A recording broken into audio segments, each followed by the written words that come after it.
Here we are, I'm live. I am live.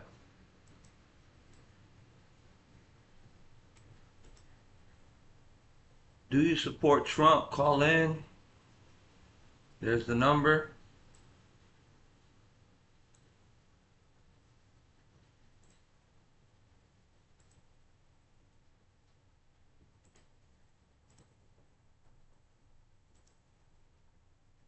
Let's get started.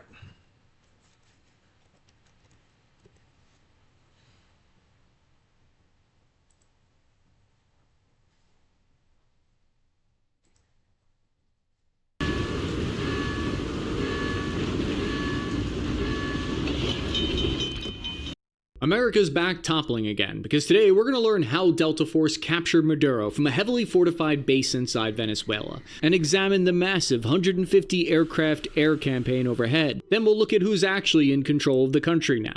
The first thing you need to know is the American raid really started 4 months ago, with what's called Phase 1 shaping operations. It began in August when a group of CIA officers were secretly inserted on the ground into the country. They created intelligence. And I know about this. This is what I was in the military and I learned a little bit about this. This is what the special forces do of each branch: Navy, Army, Marines, or Air Force. They all have their own separate branch. And once they end up becoming Delta Force, that's more of a civilian military group. They do more CIA missions and stuff of this nature. And this was mostly a Delta Force done operation, but I'll let them continue. Packets that tracked Venezuelan President Maduro's movements down to the hour, and they operated a fleet of stealth drones that sent constant live updates, professionally stalking his position.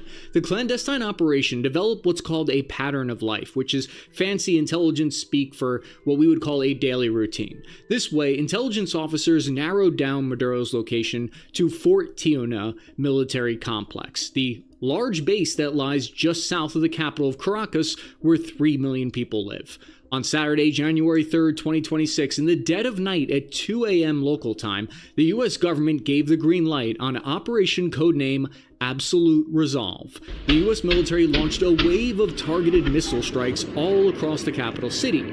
Oh boy, here I go toppling again. Bombs were launched from 20 different bases and ships. The ground assault element chosen for the raid was 1st Special Forces Operational Detachment Delta, and somewhat surprisingly, law enforcement from FBI agents from the hostage rescue team were also embedded alongside them to arrest Maduro. The bold tactics used for the insertion method shocked many military analysts. Reportedly, 11 American helicopters from the elite 160th SOAR Night Stalkers were deployed to spearhead this raid. SOAR is like the stunt drivers, but for helicopters, and they're loaded with like 300 special operators in the back. The team launched from the USS Iwo Jima Navy amphibious assault ship that's parked just a few miles off the coast of Venezuela. They flew low, only about 100 feet above the Caribbean Sea, to avoid enemy radar detection. Then they traveled the dangerous stretch of 10 miles over land from the northern shores to Fort Tiuna. They came under fire en route. One helicopter was reportedly damaged, but it was still able to remain operational. As the air assault flew across the capital, explosions erupted behind them, and it was uploaded live onto X. The operators used the MH-47G Chinooks and the MH-60L, which are special variant helicopters which have unique countermeasures. Then they approached the base, and the Ocean's 11 style raid began. Raiding this complex is an extraordinarily risky job to even undertake. Fort Tiuna has hardened concrete gates. There are pillboxes built into the mountain right there with firing positions on the high ground, armed guard towers, and continuous 24/7 patrols. It's sort of like Venezuela's version of the Pentagon. You can see here it's built right into the side of the mountain to give defenders the height advantage, as well as being able to dig deep underground. Its perimeter is pretty large. It's got about 2 miles wide by 4 miles long. Intelligence reports estimate that 5,000 of Maduro's most elite soldiers are assigned to this post. According to reports, Maduro constantly moved around the country, changing where he slept each night and throwing out burner phones to avoid being tracked to this location. But the base's defenses were defeated partly because starting in mid-December, U.S. Cyber Command laid the groundwork by targeting the power infrastructure, planting malware in their systems. When Cyber Command flipped the switch, it turned the lights off in the country, completely killing electricity to the base and large parts of the capital city. This cut off communications and made coordinating any kind of response extremely difficult. So the soldiers disembarked from the helicopters, the commandos hit the ground, and headed directly to the on-base house that Maduro was holed up in. U.S. General Kane said that the raiding force came under direct fire, which prompted American forces to respond with, quote, overwhelming force and self-defense, end quote.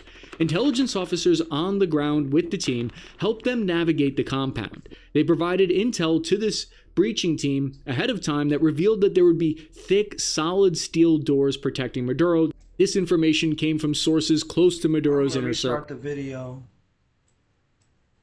because I don't think I'm recording on Streamlabs. Yep. So let's do this again.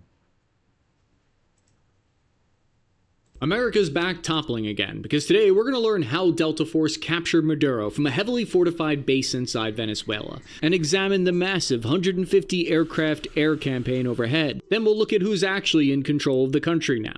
The first thing you need to know is the American raid really started 4 months ago, with what's called Phase 1 shaping operations. It began in August when a group of CIA officers were secretly inserted on the ground into the country. They created intelligence packets that tracked Venezuelan President Maduro's movements down to the hour, and they operated a fleet of stealth drones that sent constant live updates, professionally stalking his position.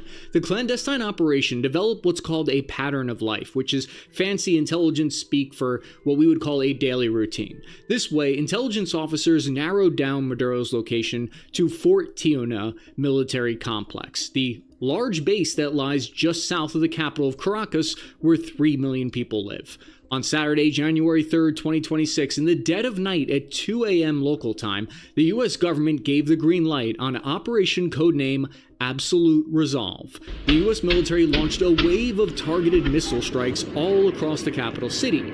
Oh boy, here I go toppling again. Bombs were launched from 20 different bases and ships. The ground assault element chosen for the raid was 1st Special Forces Operational Detachment Delta, and somewhat surprisingly, law enforcement from FBI agents from the hostage rescue team were also embedded alongside them to arrest Maduro. The bold tactics used for the insertion method shocked many military analysts.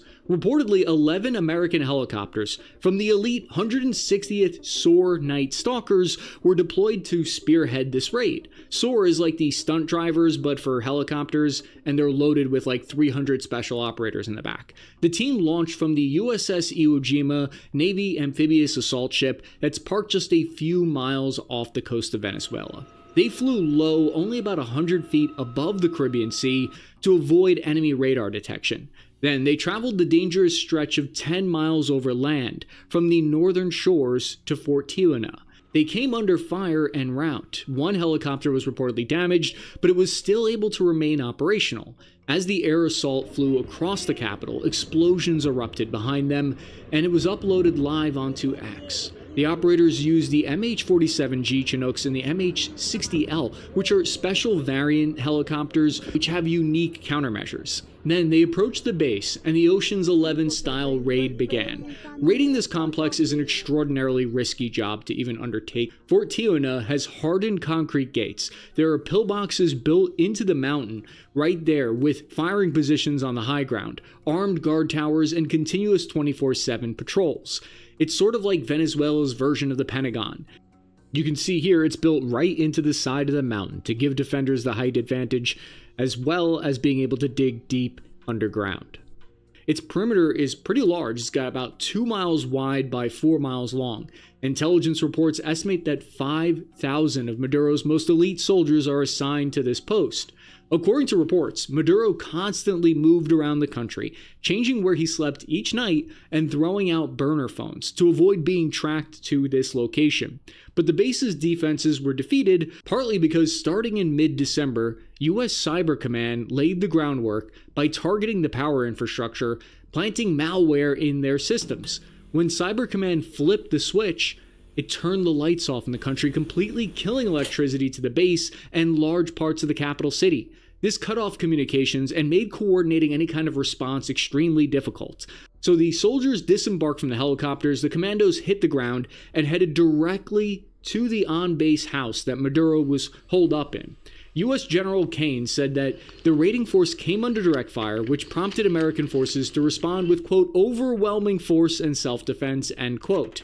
Intelligence officers on the ground with the team helped them navigate the compound. They provided intel to this breaching team ahead of time that revealed that there would be thick, solid steel doors protecting Maduro. This information came from sources close to Maduro's inner circle.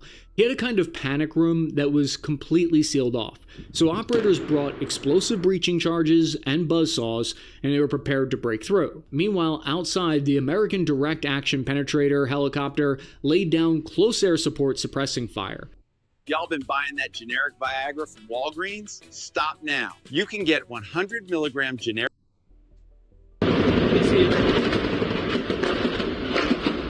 This is a special beast mode upgun version of the Hilo.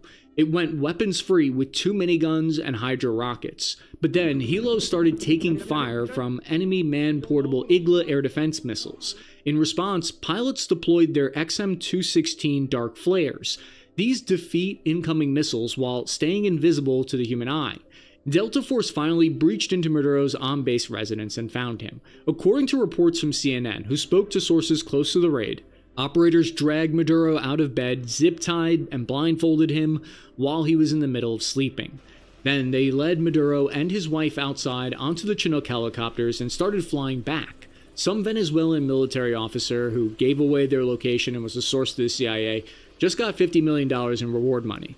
But this was only half the mission because the operators still had to safely extract. It was vital to the mission mandate that they capture him alive. If Maduro was somehow killed en route or during exfiltration, it would look like America had ordered an assassination mission, which would cause all kinds of additional legal trouble. This was one of the most geopolitically sensitive missions that I can think of in recent history. They had kicked the hornet's nest, the whole freaking country was coming down on them now. The question on every Delta Force operator's mind on the way back was, could they trust US air power to cover their...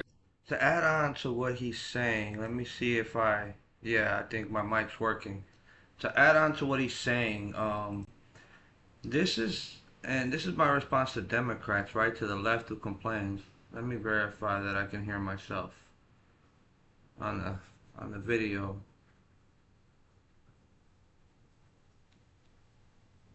Need to catch up to real time, that's all. Right there. Okay, yeah. So to add on to what he's saying, this looks similar to the Bin Laden situation, okay? And when Democrats want to complain, this for all my conservatives, want to complain and say, oh, well, we're not supposed to go into another person's country to well, there was no uproar, no complaints when Barack Obama went and got Osama, right? We went into Pakistan, a country that supposedly, allegedly, wasn't involved with Al-Qaeda and Bin Laden's terror cells. But to me, it looks like they were involved. If they gave him a place to live, or if he snuck in there, that's a question of national security for that country to allow the most wanted terrorists in the U.S. to be there. But my point is, Obama did the same thing, so how is this different? And Republicans weren't up and complaining, oh, he did, no, I mean, maybe one or two did, but it wasn't like what liberals are doing. No matter what Trump does, he's wrong, right? I mean, people, truth is the truth, but I'm gonna let y'all keep watching. Exfiltration.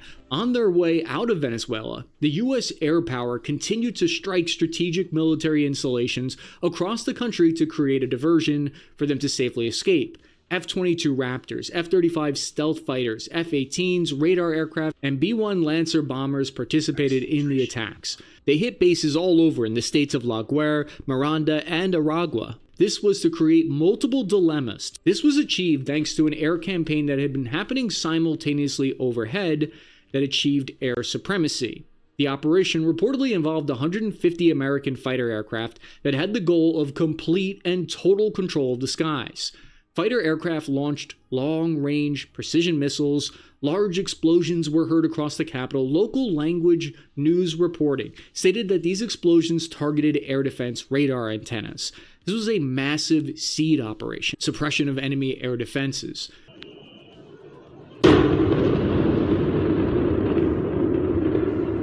According to Oceanit Defender on X, good friend of the show, the air campaign destroyed Buck long-range air defense systems and knocked out all the armored vehicles at the bases. And since then, new satellite imagery has come out and shown the scale of the destruction at the base. Large parts of the base were entirely flattened. American jammers scrambled radar systems, and anti-radiation missiles targeted the enemy's S-300 air defense launchers. Not Putin furiously taking notes on how to do a special 3-day military operation with 69 hours to spare. The reason they were able to achieve this is because they struck major air bases, including the one at La Carlota and the Higuerota Airport, where Maduro's air force of MiG fighter jets could have launched from to intercept them. We see the aftermath of the destroyed armored vehicles on base here. Pulling together a response was difficult for Maduro's forces because Fort Tiuna, the military installation, housed some of the most high-level military generals, and once it was hit, it sent them all into chaos. In dictatorships, sometimes they keep all of their decision-making military officials central in one single consolidated location, which is useful for maintaining control, but on the other hand, it has the downside of a single point of failure or weakness. Explosions hit the port La Guaira, which is one of Venezuela's most strategically important ports that controls regime-linked money. These shaping operations were designed to cause confusions and disorientation in Maduro's forces, because what stunned military observers about this assault was that helicopters were the defining feature. Combat footage showed Marine Corps Viper and what appeared to be Army and Apaches striking ground targets with rockets. And typically these rotor aircraft are vulnerable and exposed without ground support alongside it. There are relatively slow-moving and often easy targets, these helos, or even handheld enemy air defense weapons. The fact that they were used in this raid indicates how confident U.S. war planners were that they would have total air supremacy at this point. But the question is, why weren't any American helicopters shot down by some of the reportedly 5,000 man-panned Igloo launchers? How was the resistance so ineffective? There are several different theories and answers, and it actually takes us down a really weird, strange, almost conspiratorial rabbit hole. So strap in. The overwhelming combat firepower the U.S. had amassed over the 6 months made resistance difficult. On top of that, polls show that Maduro was unpopular, with 10 to 20% approval ratings due to people being exhausted over Venezuela's economic crisis and the political repression in the country. So maybe few were excited to put their lives on the line for Maduro. Sources from Venezuela's opposition, however, told Sky News reporters that Maduro's capture was actually a negotiated exit, not a forceful capture. Meaning they're claiming that Maduro actually knew American forces were coming to capture him and that he had agreed to it prior, and this ground assault was an elaborate way of him giving himself up to American authorities. Why would he do that? For domestic audiences in Venezuela, it theoretically looks better for him to say, "I was captured by the Americans," than "I cut a deal and left." It was surprising to experts that Maduro's wife was brought with him, because this is very unusual in rendition military operations like this. His wife was previously not criminally charged, and we only just learned that she's now also being charged after their capture. However, there is yet to be any actual hard evidence of this, even though a surrender may have been negotiated.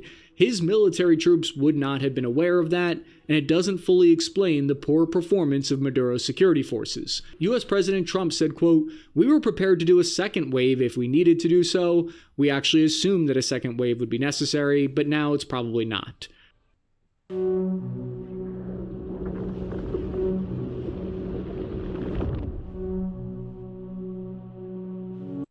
Another theory is that he was sold out by somebody high up in the regime, like his vice president or defense minister. who ordered his troops to not resist the capture of Maduro. The alternative for how U.S. operators successfully pulled this off without losing a single helicopter is it could be because modern U.S. helicopters have electronic defeat of missile systems. It's called direct infrared countermeasures, which detects, tracks, and fires a laser directly into the seeker head, blinds it, confuses the missile, doesn't know which way it's pointing, and that works against Igloo launchers. Those launchers require proper storage also and training, which they appear to have not had. The 160th SOAR flies low-profile flights as well that deny the enemy the ability to even see and engage them. According to the chairman of the Joint Chiefs of Staff, Dan Kane, the success of the mission was the result of months of planning and rehearsals.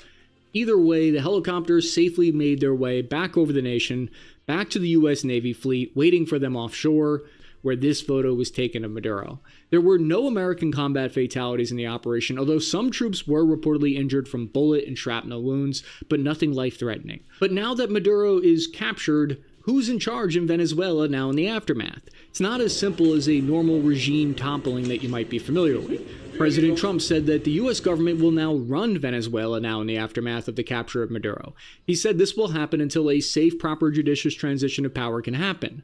The idea here is that the U.S. naval blockade of Venezuela's oil will essentially, in theory, allow the U.S. government to control Venezuelan authorities, no matter who's in power there, without needing to actually put the boots on the ground. The U.S. government has stated they believe no further military action is anticipated in Venezuela. However, the resistance is forming in the nation already that could challenge this. Venezuelan Interior Minister Cabello appeared on TV. Yeah, there he's talking about the Chavistas, and I mean, yeah, there will be a kickback from them, but come on, y'all. Are y'all betting on the Chavistas or whatever's left of the remnants of Maduro's army, or are you betting on the United States? It's like a David versus Goliath situation. In this situation, David wouldn't win. Plus the way that we did our operations there. Did y'all know that the military, I know in the army, has about 7 special forces groups, and they all do missions in each continent of the U.S. Before we went into Iraq, special forces were sent in. They get sent in, and they don't have to fit to any grooming standards in the military. They don't have to wear the uniform, and they literally can dress however they want because their job is to blend into whatever society or culture they're trying to infiltrate to get information. In a sense, they're like the spies of the military, but they do more than spy, or of the army. I meant to say they do more than spy. They gather intelligence, and they also help to form a coup against the leadership in power, so that then it'll be a lot easier for the U.S. government to take over when we attack. So when we do attack, before we attack, we were already there a while before. So. In the street wearing a helmet and body armor, telling the population not to cooperate with quote-unquote terrorist enemies. Currently, Rodriguez was just sworn in as the acting president there, and according to the U.S. government, she's cooperating behind the scenes because she has no choice. However, in public messages, she's very defiant against the U.S. What we know for sure is that the Venezuelan government is in disarray at the moment. They called on the people to take to the streets, but so far it's been a quiet, muted response, not millions taking to the streets in an uproar. But how do the actual people, the population living in Venezuela, feel about all of this? Do they love it? Do they hate it?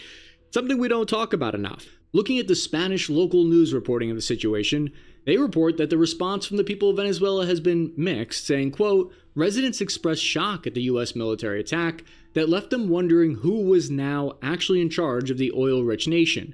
Some are celebrating the fall of the dictator. Other pro-Maduro factions are riding around with weaponry, angry at what they see as American imperialism.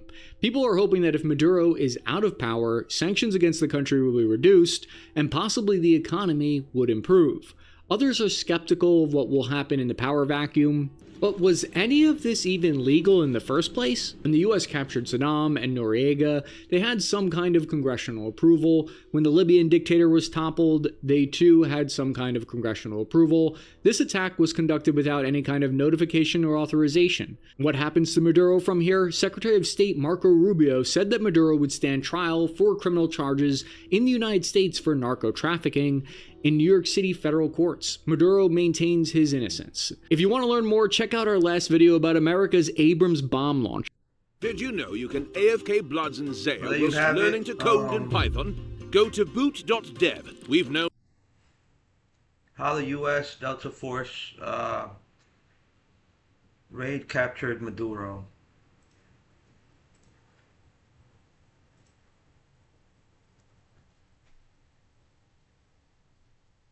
Big shout out to Big Mike in the house.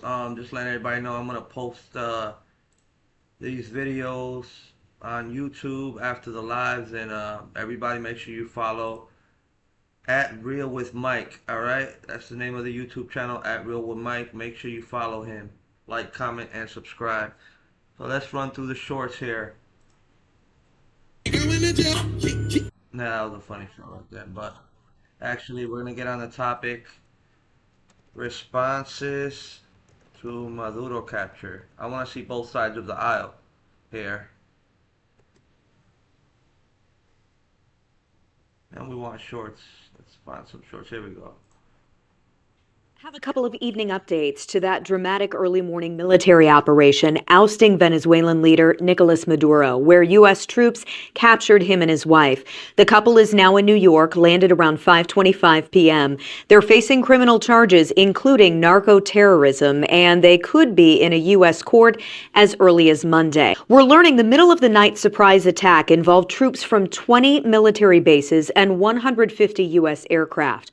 Also, President Trump is saying the U.S. will now run the country of Venezuela temporarily until there's a safe transition. Also saying the U.S. will tap into Venezuela's massive oil reserves to sell to other nations. We are getting reaction from Indiana lawmakers. Senator Todd Young sharing this comment on X, commending the bravery of the troops. And then this second tweet saying we still need more answers on next steps and asking the administration to give Congress clarity. Senator Jim Banks tweeting support for Maduro's seizure, saying it's a warning to every narco-terrorist in the Western Hemisphere. Representative Andre Carson, however, called the move a dangerous misuse of taxpayer dollars and abuse of power. What, misuse of taxpayer dollars? Like what? Like what happened in Minnesota? That's a dangerous misuse of tax dollars. This was an operation very well done with Delta forces, and I would imagine special forces and artillery, or Air Force, or the Air Force.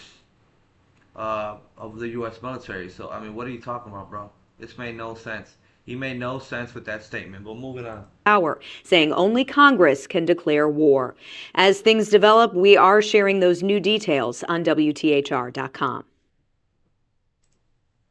As the helicopter carrying detained Venezuelan President Nicolas Maduro touched down at a heliport on the west side of Manhattan, Joanna Martucci, a Venezuelan American who fled her native country over a decade ago, was brought to tears. It's the best day of our lives. We were hoping for this moment to happen for a long time, and we're just hopeful. It just feels so much relief and peace to finally see the guy that I left my country for be in there. The feeling of joy and relief emanated through the streets in Lower Manhattan. This rally unfolding in Chinatown Saturday afternoon, hours after the U.S. carried out the large-scale strike in Venezuela. From the streets to community hubs, there was no shortage of celebration. At El Budare Cafe in Jackson Heights, amid the smiles, there was cautious optimism. Oh yeah, everybody's scared, but we have to celebrate now. Woo! Marianela Moriera left Venezuela for New York 30 years ago, saying Saturday morning's airstrike and Maduro's capture is the only way out of the country's current state. She's already planning her return trip. Maybe we have to wait 1 year, 2 years, I don't know for how long, but I hope soon. As the helicopter carrying detained Venezuelan President Nicolas Maduro touched down at a heliport on the west side of Manhattan, Joanna Martucci, a Venezuelan American who fled her native country over a decade ago, was brought to tears. It's the best day of our lives. Hold on, y'all. Let me see. You said source, Mike? What do you mean by source?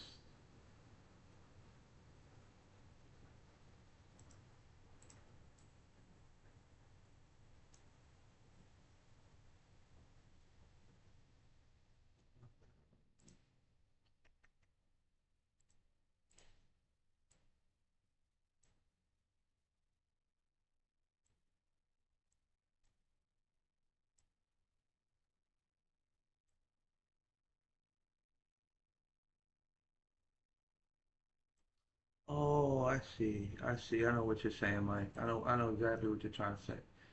You're saying do this, right? In a sense, crop the window.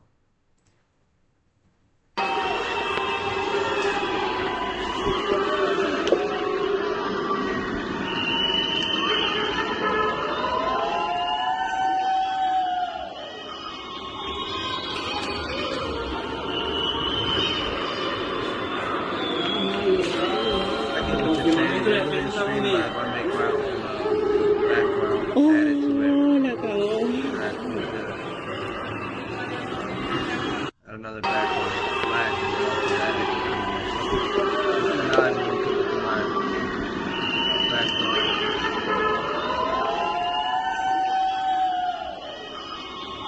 We're in Katy right now, here along Westheimer Parkway, where reactions are pouring in from our local Venezuelan community. Hey everyone, it's KJ11's Michelle Choi. Take a look, Venezuelan flags, hugs, tears, laughter, emotions overflowing. This group gathered outside the Querencia Latin Market after learning the U.S. says it captured Venezuelan President Nicolas Maduro. People here tell me they haven't slept all night, staying up glued to their phones in constant contact with family in Venezuela.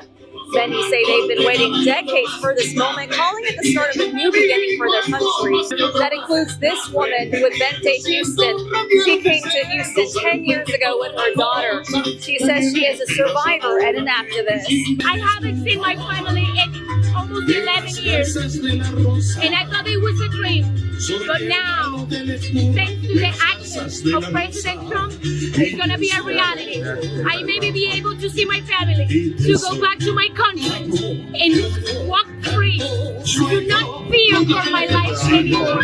I'm grateful, I'm thankful, and we're united. Houston is home to the second largest Venezuelan community in the U.S. outside of Miami. And for many here, this isn't just world news, it's personal. We'll continue to highlight the impacts here in Houston and keep you posted. Yeah, and I mean, I'll get better at this, you know. Rome wasn't built in a day, so as I keep going live, I'll figure out how to hide everything. But I mean, I'm not worried about my tabs being shown or anything like that. Just when I used to do stocks, I used to save tabs for stocks and stuff like that.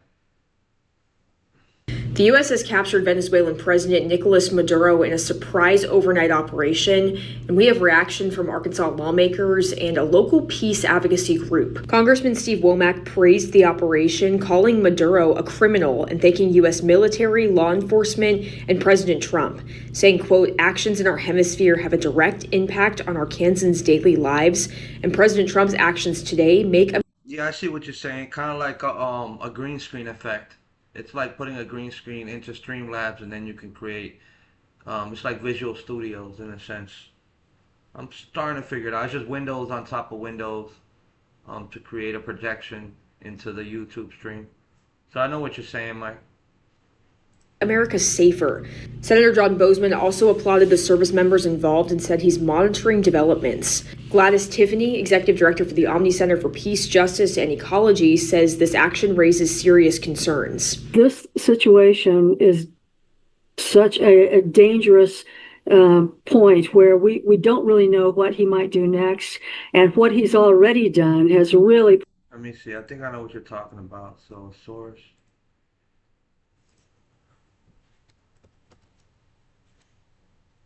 Color this to your screen. Add source. Add source. Alright, close. It's pretty much this. This is what you're talking about. So I put that in the background, and then if I could fit something into this image, then I could pretty much, yeah, I know what you're saying. I could do this color block too. But I have to put this camera on top. No? Okay. Go back. Let me remove this. Alright. I'm back at Streamlabs. What do I do?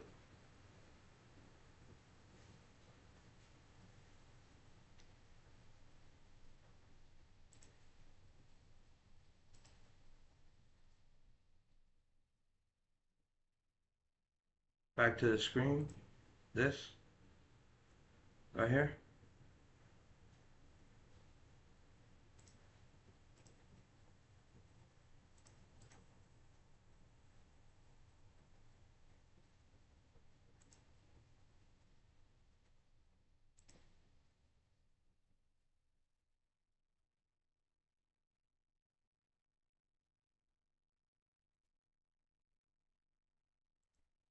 So where do I right click on which of these, or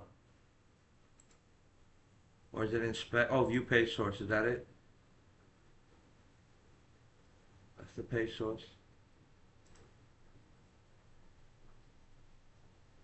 Oh, source plus in Streamlab. Okay, I'm here. Okay, I'm here.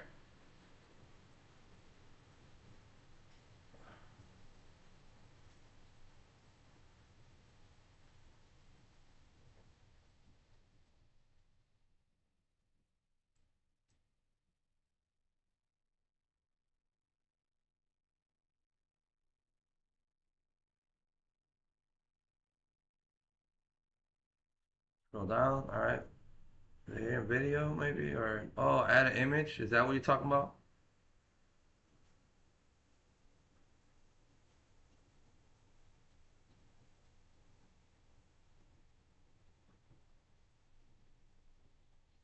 Image. Okay. Ah, okay. Okay. So let me see here. I'm gonna do this real quick. Display capture. Let's get that out of there. Image.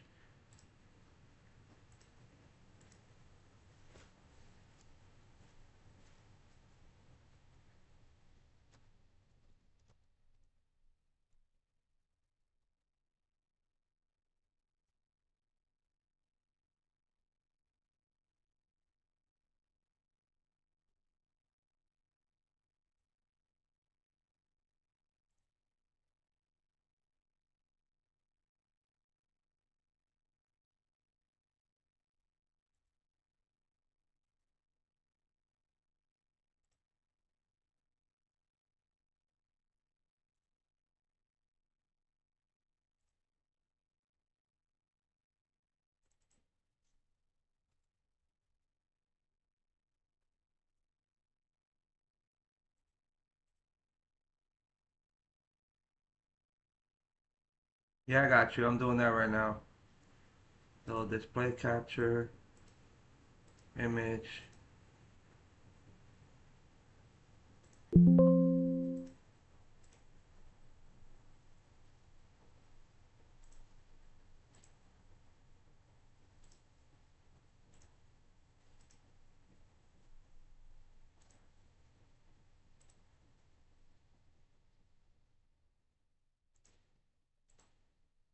That looks good. Okay. Let's put this in the background. We support the President of the United States of America on this channel.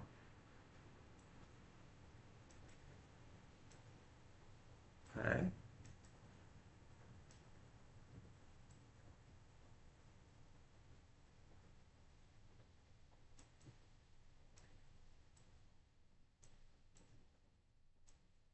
Alright, and then undo this.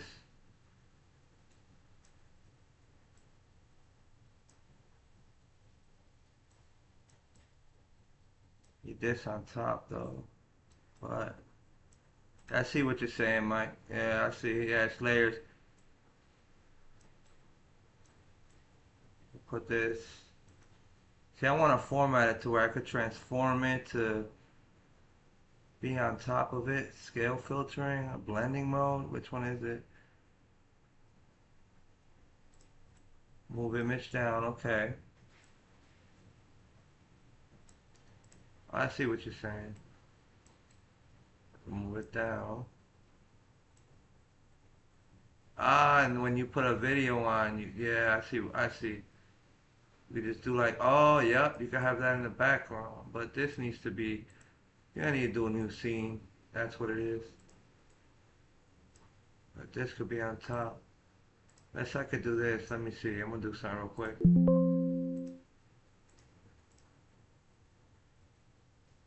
pretty cool though, how much you can do with these. Now I know what I'm doing real quick, hold on. I'm trying to put the other stuff on top.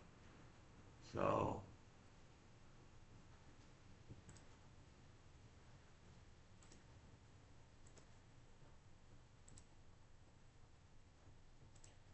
see, now that's on top of the picture. See, so I can put the picture like as the background, the image. Move image down like this. Oh, I see. This has to be in this does a certain order. Ah, okay, okay.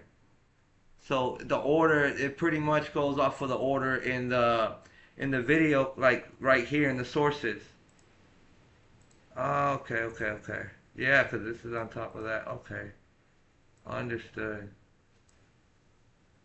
I can put the text up over the image, and now the text can go over the image. Okay.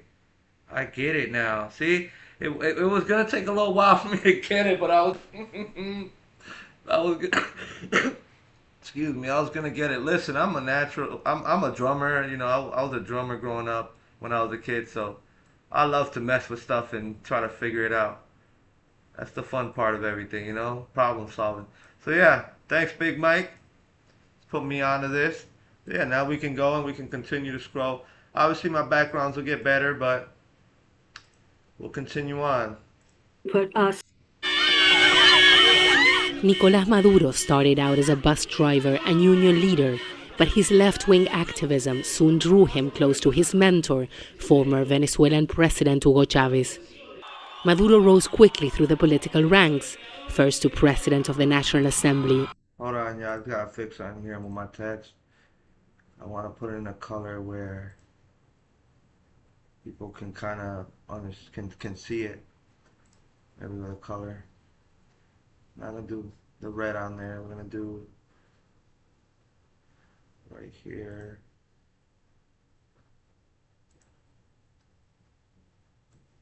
No, not the black either.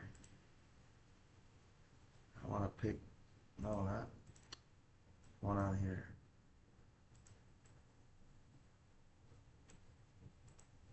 There we go. You know, like not white, but like a yellow color. Probably the best option. There we go.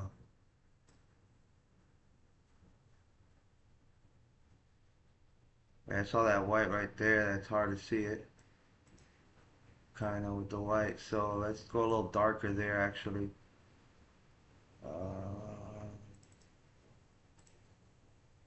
We could do black on that.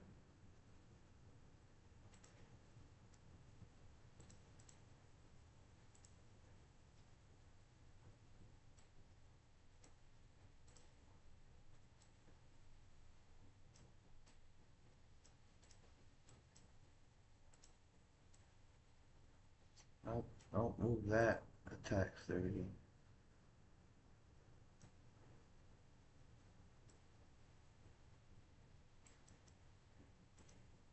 Yeah, I'll get it with time, little by little. Think I'm figuring it out pretty quick though. Yeah. I'll get a better background. I gotta make one custom for my channel. Get a logo and all that. And then to foreign minister. Unlike the fiery Chavez, Maduro earned a reputation for being more diplomatic and conciliatory. What he lacked in academic skills, he made up for with mild manners, while rarely leaving the side of the popular president. But all that changed when Chavez became gravely ill with cancer, and Maduro was thrust into the role of head of the Council of Ministers. Shortly before dying in 2013, Chavez made it clear that Maduro was his chosen successor, and he was elected president by a slim margin. Either from the pressure of filling the shoes of the charismatic Bolivarian revolution leader, or because of a sudden steep drop in the price of oil, Venezuela's main export, Maduro's personality seemed to change dramatically. He became louder and more eccentric. batalla, los voy a seguir protegiendo. As the economic crisis escalated, opponents overwhelmingly won control of the National Assembly. Opposition demonstrations were met with brutal force and the imprisonment of their leaders. Hyperinflation. So, I mean, let's be honest, y'all. This is a situation where Chavez was pretty much using bully tactics to keep control of Venezuela. And Venezuela's now been freed by the United States of America, period. And it's not in our interest for Russia, China, and Iran to be in our backyard, period. There's no arguing that. There's no arguing that fact. Hey, good night, Big Mike. Thanks for coming through. But yeah, there's no arguing that fact. And acute shortages of food, medicine, and basic goods fueled a mass exodus of Venezuelans. Maduro announced he would rewrite the constitution to give himself additional powers, and he survived at least one assassination attempt. Despite pressure to ease economic sanctions if competitive opposition leaders were allowed to contest the presidency, Maduro refused. Opposition leader Maria Corina Machado was banned and chose Edmundo González Urrutia to run in her place. In July 2024, Maduro was re-elected in what were widely described as uncompetitive and non-transparent elections. The Electoral Council failed to show the tally sheets that proclaimed him the winner. A new wave of mass protests and repression began, followed by an unprecedented challenge to the president's power. Already tense tensions with Washington worsened, leading to crippling new economic and diplomatic sanctions. The U.S. also offered a $50 million reward for information that led to Maduro's detention. President Donald Trump accused him of being a narco-terrorist and deployed warships and fighter jets in the Caribbean, attacking boats allegedly transporting drugs to the U.S. Maduro denounced the U.S. strikes and resisted all calls to step down. He had a chance to step down. He had a chance to give up his power. He didn't do it. Third one from the right. There's a lot of misinformation out there around. Which is best? There's a lot of misinformation out there around PVA. Which is best? In prison, they'll take a Doritos bag, they cut a real thin slice. How eerie is the Iraq parallel? Well, we got one guy making the same case for both wars. And yes, it's who you think. Saddam Hussein's a threat to my country. He's a threat to our way of life. He needs to go. Maduro is an existential threat to the people of the United States. It is time for Maduro to go. Now, to be fair, some things have changed over the last 20 years. You know, back in the Iraq War, we used to play clips of Lindsey Graham and make jokes suggesting that he's secretly gay. But now, we know that that was inappropriate.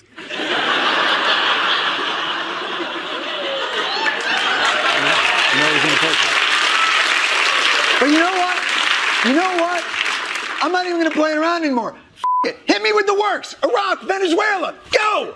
We're giving them full opportunity to do it the easy way.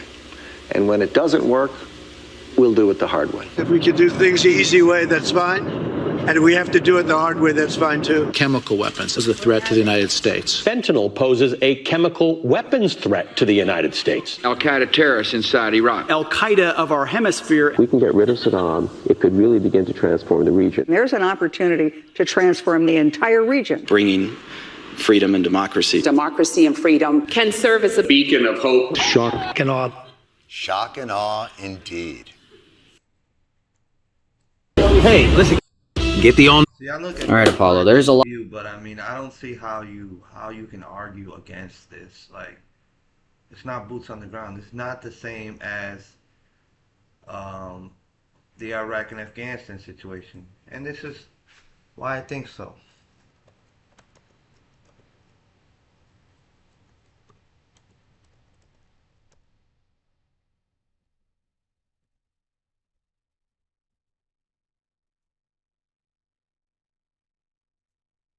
Let's go. When you said that George W. Bush, which was our last Republican president, a man I respect greatly, a person that we really fought for when he was up against a lot of pressure, that he lied to get us in the war in Iraq. that stung me very deeply. I don't believe that. I'm just wondering, given some time passing, perhaps you've rethought that. Would you be willing to rethink that? Well, a lot of people agree with what I said, and I'm not talking about lying. I'm not talking about not lying. Nobody really knows why we went into Iraq. The Iraqis did not knock down. It was not Saddam Hussein that knocked down the World Trade Center. Okay, that's just what you said was they lied. They said there were weapons of mass destruction, and there were none, and they knew. Let's do the research, right? When did this video come out? When did this come public? 9 years ago. So this is 9 years ago. So about 2017. They're saying so, but I think that's when he was initially running. So this interview probably occurred in like 2015, and they reposted in 2017 or 2014 maybe. I think 2015 is when he started campaigning and you know, getting into the mix of politics. Knew there were none. There were no weapons of mass. Well, there are a lot of people that think that. There were a lot of people that think, look, bottom line, there were no weapons of mass destruction. They said there are weapons of mass destruction. I was against the war when it started. Do you think the President of the United States, George W. Bush, lied? Well, look, I'm not going to get you a vote, but that's okay. Let me I'm just giving you another shot. Let me tell you something. I'll tell you very simply. It may have been the worst decision going into Iraq, may have been the worst decision anybody has made, any president has made in the history of this country. That's how bad it is, okay? Here's what happens.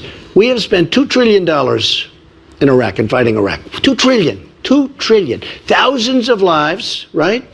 We have wounded warriors who I love all over the place. These are the most incredible. These are braver than all of us in this room put together. I look at the attitude and I work with them, and these are great people.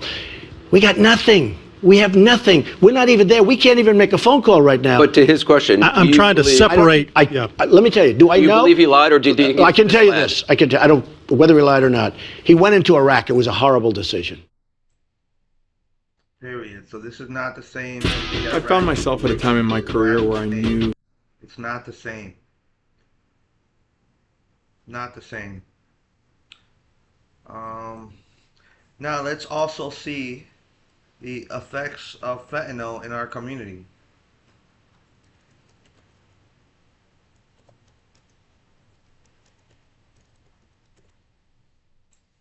Let's type that. There we go. That's just a little 2-minute video. Let's see this.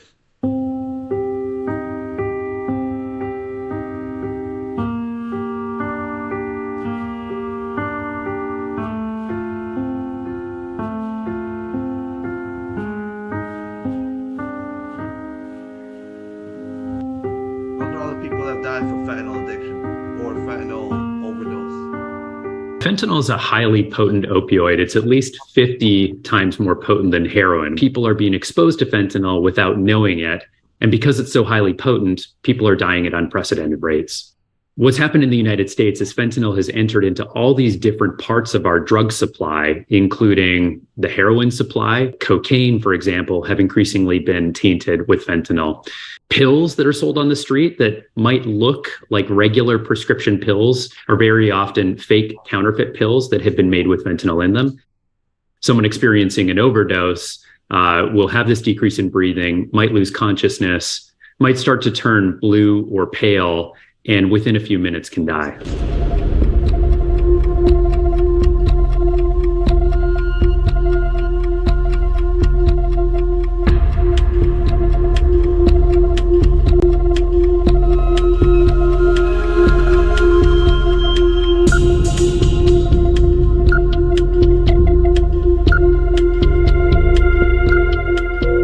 Narcan is sprayed up the nose, which is very easy for people to administer. It's safe, it's effective. There's virtually no downside to doing so. It's a critical tool that I encourage everybody to carry with them, to have in their homes so that they can act quickly if they need to. From 2019 to 2021, overdose deaths among 10 to 19-year-olds in the United States more than double. In pediatrics, we're not used to. You see that? More than double deaths among the youth, 10 to 19. More than double. But you're telling me that fentanyl is not an issue? Come on, people, make this make sense. Are y'all, is the left still living in reality? My goodness. Our young, healthy patients suddenly dying from things like overdoses. But it's increasingly become a reality for so many of us who practice right now. I have had patients die. I've had patients whose family members have died. And all of these people are children, brothers, sisters, moms, dads, family members, and they're all loved. And these deaths are often unexpected and tragic. There you go. Those are the effects of fentanyl. Now let's see. Let's go even deeper. You can do our research.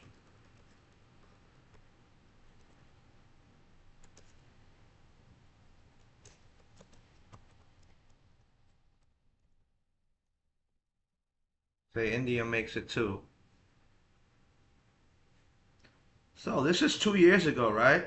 Weaponized drugs. Says the fentanyl war is worse than you think. Let's watch this video. 2.8 million views. Members of Congress are calling the influx of Chinese fentanyl an act of asymmetric war against the United States. The drug This is what was coming through Venezuela into the United States, through to Mexico, through Puerto Rico, through Florida. If cocaine comes from Venezuela, China was involved. Period. Enforcement agency estimates 90% of fentanyl comes from Chinese companies that not only operate legally inside 90% of fentanyl. Let's just stay on the facts, all right, y'all? That's what I want to do on my lives every time. I want to stick to the facts. 90% of fentanyl comes from China. There are companies that make this. GSK, MKE, I think that one's RRC. of China, but are also subsidized and paid for by the Chinese Communist Party. China sends precursor chemicals, which are then processed and manufactured into synthetic opioids by Mexican drug cartels that then smuggle them into the United States. Fentanyl precursor chemicals are made in China. It is not at all an area of dispute that China provides the fentanyl that comes into the United States. Yeah. On the other hand, China claims the fentanyl crisis is entirely an American domestic issue that's being blamed on them. China claims Big Pharma's opioid corruption, weak U.S. laws, and a culture of American drug glorification are really to blame. This disagreement is a major drug glorification is partly to blame. That is partly to blame because America is one of the biggest consumers of drugs in the world. So along with parts of Europe, but it's not the whole reason. And to argue that, like I said the other day on my live, or I think yesterday, you can't argue a wrong with a wrong. You can't say, oh well, this is going on, but so that doesn't make whatever the wrong that you're committing less evil. That's the point I'm getting at. So you can't argue that way. It makes no sense. It's no logic. It's not logical. It's just purely emotional to try to win the argument. But I'm gonna let him continue. Major problem for the world's two biggest economies. Attempts to stop this have failed, leading to calls for U.S. military intervention against Mexican cartels to stop the substances. And then remember in the 2016 when Trump came around and he was saying all the stuff about Mexico. Now, a lot of the stuff he said is making sense. And like I've said before in the past on my Snapchat, and I'll say it here on YouTube, I don't discriminate against anybody for their culture, religion, race, creed, sexuality, whatever you want to say as a category of discrimination. I don't discriminate on none of that. You live your life, I don't care. But my opinion is my opinion. It won't change on this. I support America, and we need to get more involved. Trump's been saying this since day one. We need to get more involved in the Americas. That should be our focus, our concern. Devastating effects. Growing calls from Republicans to send the U.S. military into Mexico to combat drug cartels. For example, in 2022, over 107,000 Americans died from overdoses in the United States, and fentanyl poisoning became the leading cause of death of Americans 18 to 45 years of age. A 2019 paper found that prescription opioids accounted for 44% of the decline in labor force participation among men. In asymmetric warfare, one nation seeks to exploit the other's relative weakness. In this case, China's accused of exploiting America's appetite for illicit drugs and weaponizing fentanyl. When US President Donald Trump and China's President Xi Jinping engaged in an all-out trade war in 2018, the Chinese government then increased tax breaks and subsidized companies that were exporting fentanyl abroad to punish the United States. When Nancy Pelosi visited Taiwan in 2022, against China's wishes, they stopped all cooperation between Chinese and US law enforcement agencies that were working to fight fentanyl trafficking. It's clear the fentanyl crisis has become deeply ingrained in foreign diplomacy today. But the idea of weaponizing substances against an adversary is nothing new. Because if there was ever a country to understand the power of addiction in geopolitics, it's China.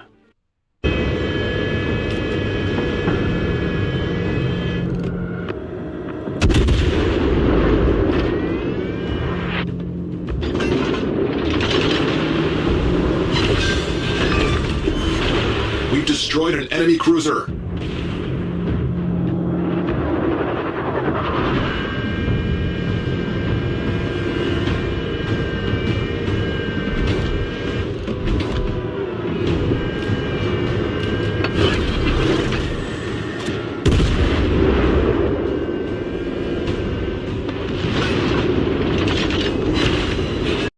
Qin Gang, China's former ambassador to the United States, said, quote, "The Opium War started a century of humiliation for China. Some Americans believe that China is the primary source of fentanyl in the United States. Some even fantasize that China's shipping fentanyl to the United States as a form of payback for the Opium Wars, and that North America has been flooded with precursor chemicals from China, stifling international efforts. The theory is that China is using the same tactic that was used against them, but now they're turning it against the West. Over 170 years ago, in the mid-19th century, the Opium Wars led to what China calls their Century of Humiliation, that they claim only ended in 1949, except in the Opium Wars the roles were reversed. At the time, the United States, Great Britain, and France found themselves going crazy over Chinese tea and silk. But Britain ran into a problem. They started running low on silver necessary to pay for these exotic goods. The British turned to their Indian colony and said, hey, how about you guys produce opium, a highly addictive drug, and then we can trade it to China for all these sweet, sweet tea leaves and silk. Selling opium probably wasn't initially designed to create an epidemic in China, but instead it was probably a method to restore the balance of trade back in Europe's favor. It's like a history lesson on how not to win friends and influence people. Opium smuggled by the British and American traders skyrocketed in the mid-1800s. Yeah, but that argument doesn't work because to say, you did bad to me, I'm going to do worse to you. I mean, oh, man. I can't agree with that, saying that I can't. There's no argument. I mean, let's be honest. America has a very bad history in the sense of foreign policy, but I don't see this attack on Venezuela being the same thing as what they're explaining with the situation with fentanyl, because fentanyl's a lot worse. Massive amounts of Chinese silver was flowing out of their country to the West to pay for opium. At its peak, 13.5 million Chinese out of 400 people in their population were hooked. Or to put it more bluntly, 25% of the country's males were spending all their time smoking in an opium den.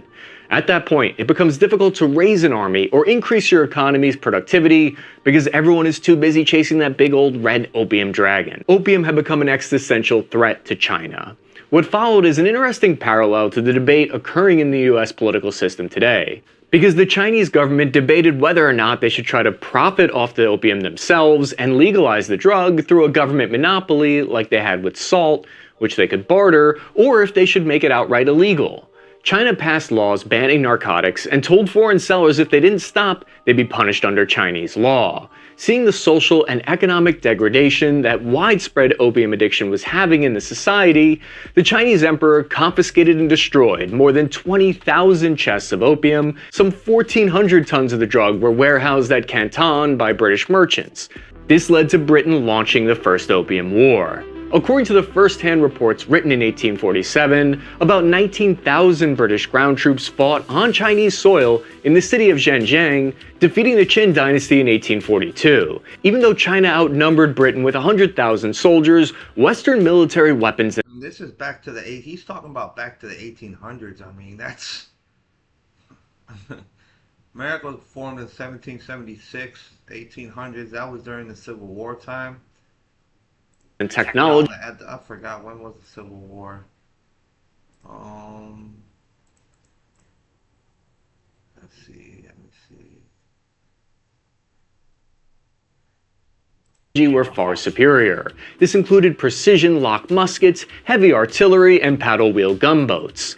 Add to that the fact that British troops had far more combat experience from fighting in recent Napoleonic wars. It gave them an edge in the battle. Britain was able to wage war 4,800 miles away from home, thanks to advanced warships and... The Civil War was in 1861. That's when it started. So, right before the Civil War, early 1800s. Logistical resupply from nearby colonies in Southeast Asia and India. It was this pre-positioning of supplies and combat power that resulted in a disaster for the Chinese forces. China had 7,000 casualties to Britain's less than... So I just wanted to really see how fentanyl gets to America. That's the question I asked you too. I did not want to go into this whole history. You got into opioids. Like we're talking about fentanyl, bro. Stay on the topic. Here we go. Let's see what HBO has to say on this.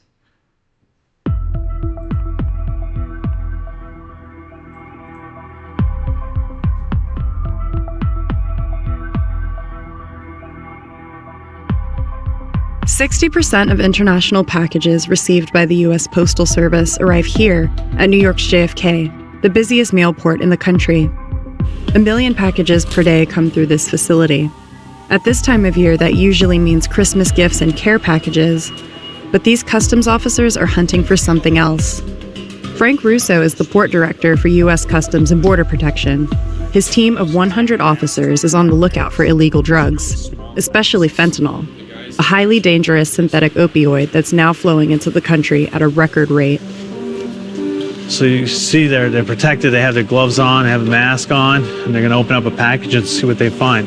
CBP didn't start tracking how much fentanyl it intercepted until October 2015. But over the next year, it found 459 pounds. In 2017, it found 1,296 pounds. They'll try anything.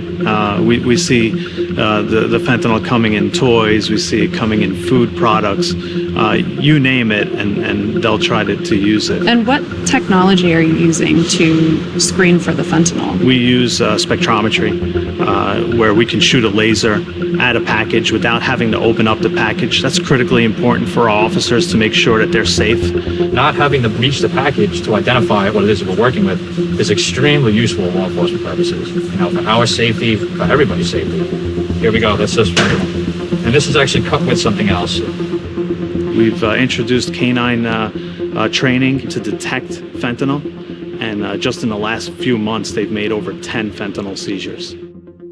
This year, Frank Russo's team made 84 fentanyl seizures, up from just 7 last year. When the officers determine they have a package that contains fentanyl, it's set aside for testing. And they have to be very careful. Inhaling just 2 milligrams, the equivalent of a few grains of salt, can be deadly. It really comes down to training, to look at packages, determine which are good and which are bad. Countries that a package is coming from is usually an indicator of high risk. Most of the fentanyl that we seize, actually all of it that we seize, is from China and Hong Kong. In October, the Department of Justice announced the first ever indictments of 2 Chinese nationals accused of shipping fentanyl to the United States. Fentanyl and fentanyl analogs are coming into the country in numerous ways, including shipments from factories in China directly to U.S. customers who make those purchases over the internet. We contacted the Chinese government to ask about fentanyl coming into the U.S., and were granted a rare interview with an official from the Chinese equivalent of the DEA. 中方并未掌握这2名犯罪嫌疑人违反中国法律的证据，美国的同事呢也没有提供相应的证据，所以呢，目前我们现在这个嫌疑的情况呢，还没有到一个起诉或者是控制的情况。美方呢单方面宣布起诉2名中国人，对于这2起案件的后续侦办工作带来了实际的困难。The agency took our camera crew to a private mail facility where it said all outgoing packages are inspected for drugs. But Chinese officials reject the claim that their country is the only source of illegal fentanyl. 很难说芬太尼物质这种滥用或者走私贩运的情况来说，把它归结于某一个国家或者某一个地区，这是不客观，也是过于武断的。那么据我所知的话，美国很多州还在推行大麻合法化，这样的一些。Marijuana legalization is not the same thing as fentanyl, buddy. You can smoke ounces and ounces of marijuana and nothing will happen to you. You just pass out or get the munchies. You take, let me explain to y'all this little thing, right? You know these little packets, right? Let me check my video, make sure y'all can see this clearly. You know these little packets, right, that go in,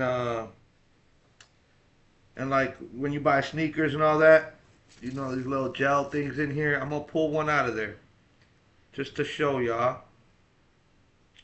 what I'm talking about. I'm gonna make sure the video sees it clearly. So y'all see that? I'm gonna open this.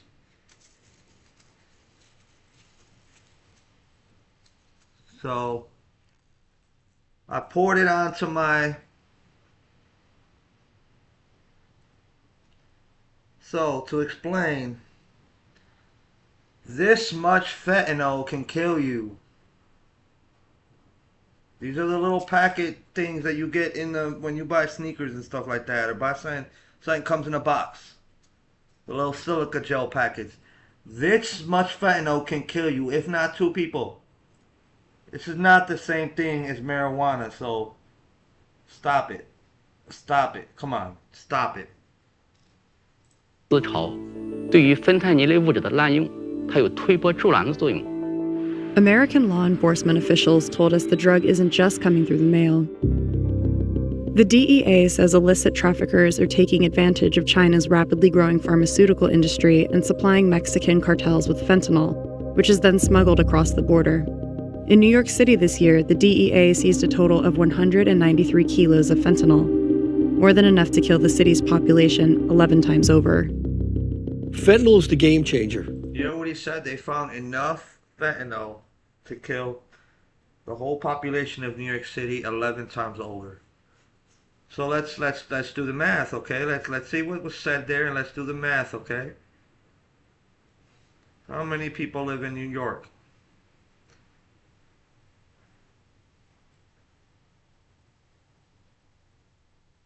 $8.4 million people, so that can kill literally the population of the United States times 2 and some change. 800 and about 900 million people. That's about 3/4 of the population of China. Three-fourths or about 80% of the population in, or 60%, 65% of the population in India. I mean, come on, man. As far as the DEA is concerned, it's the most dangerous substance that come across in the history of drug trafficking. Heroin, cocaine pale in comparison to how dangerous fentanyl is. If you're able to stop one way of fentanyl getting into the country, how do you combat an emerging route that may appear? That's the hard thing. Traffickers have established routes already, and they're using those same trafficking routes. The southwest border of the United States is porous. There's thousands of miles of border. Thousands of trucks pass every day. There's millions and millions of parcels come into the country every day. You can't search them all. And the traffickers know that. Russo knows his team at JFK can't search every package. Although he keeps track of what his officers find, it's impossible to know how much fentanyl is slipping through.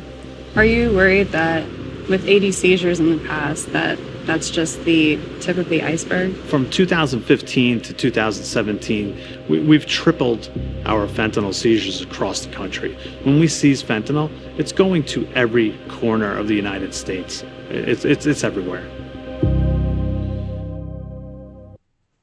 There you go. There you have it. That's the effects of fentanyl.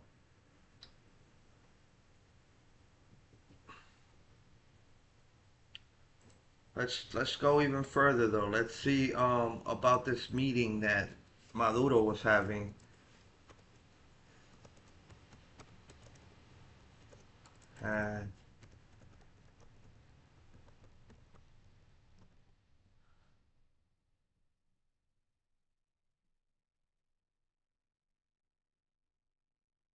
That's a long video.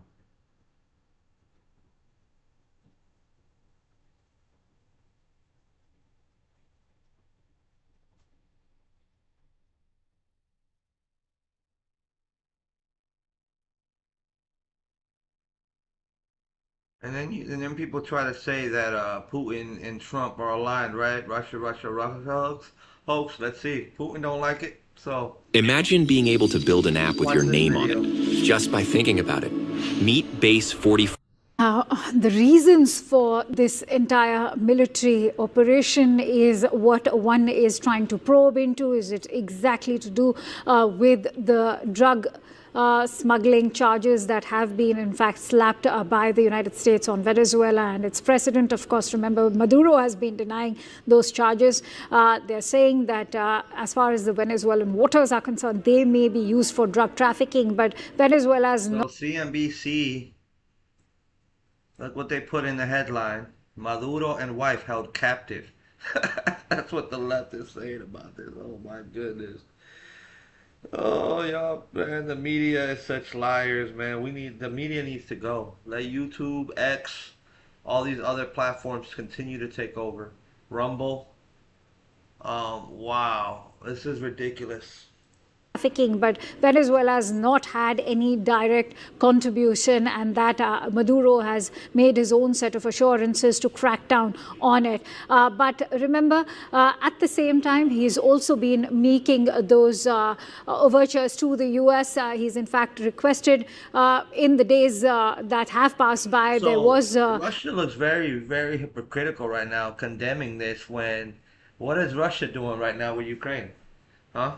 So Russia wants to talk trash. Putin wants to talk trash about what we're doing. How about you mind your own business before we get upset and send our troops to Ukraine and really get involved over there? Huh? The hypocrisy it's flabbergasting. Like, it's flabbergasting. I'm flabbergasted right now in response to the hypocrisy of that statement from Putin or from whoever said that from Russia. When you are literally in the middle of a war that could start World War III in Ukraine. So, and it's literally the same thing. So you're going to say that, come on, man. And I'm not going to say it's the same thing as in it's exactly the same, because no, we just did an operation there. Maduro's not dead. His wife is not dead. They are in custody. They will face charges. And it was minimal casualties. We did not lose any American soldiers. Look at what's going on in Russia, Ukraine. That's a modern day Vietnam going on over there.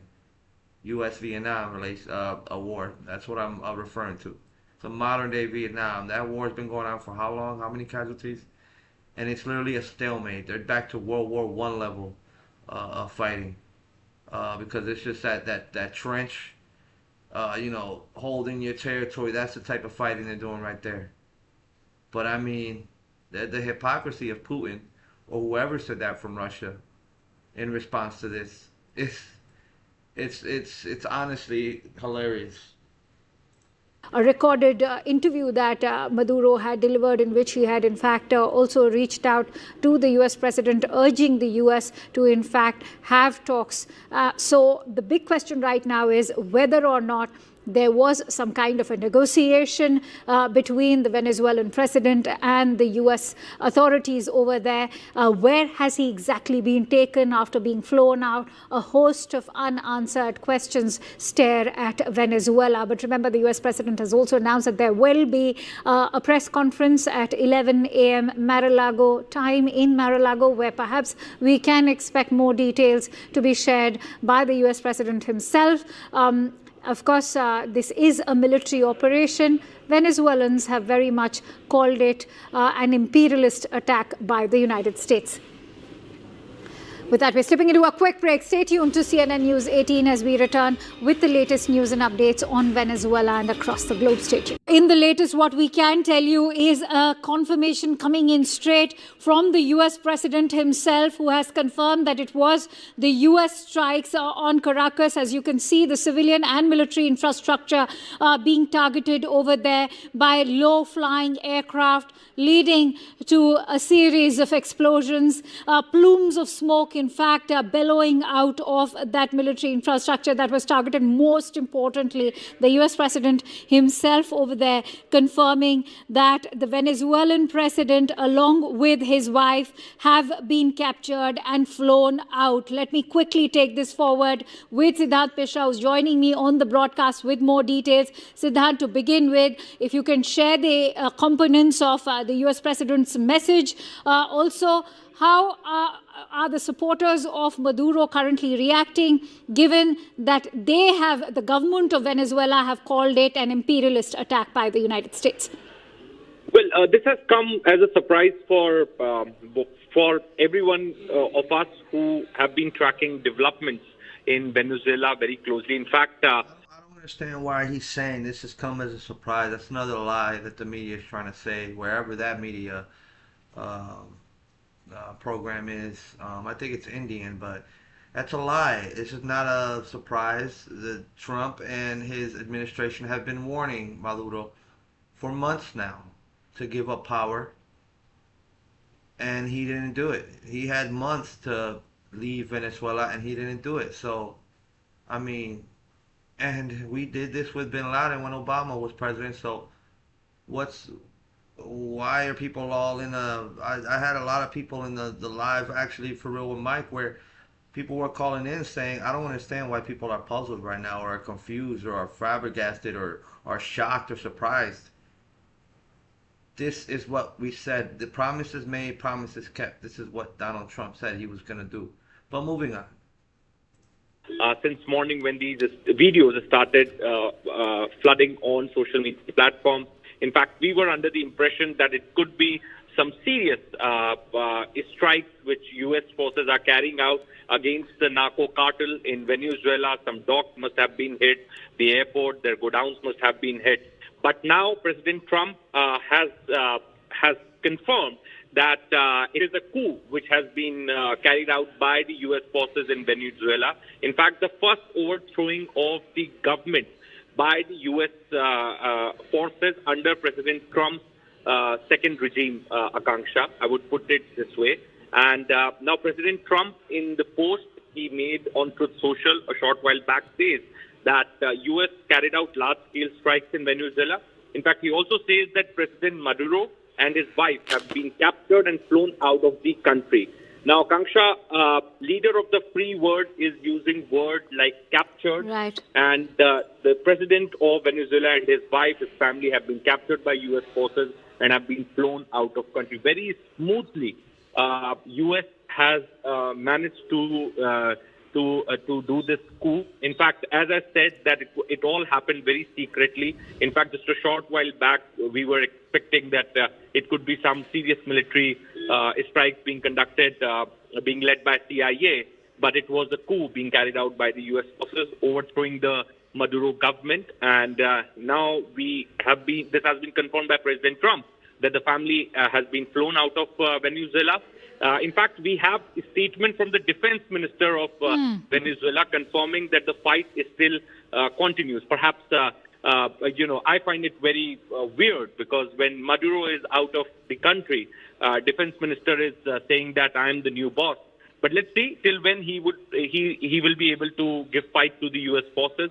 But for now, Maduro is no more the president of Venezuela. He's out of the country. I'm sure there's going to be a lot of chaos on the streets of Venezuela in days to come, because there's going to be no head no government present there for now.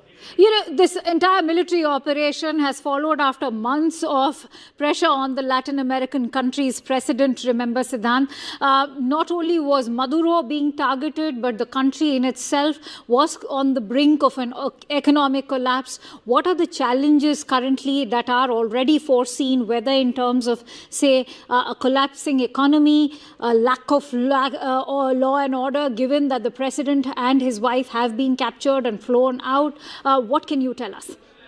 Well, Akanksha, Maduro was no saint, to be very honest. In fact, the way the elections happened in Venezuela, in fact, it was very well decided that Maduro is going to come to power. They were not free and fair. In fact, U.S.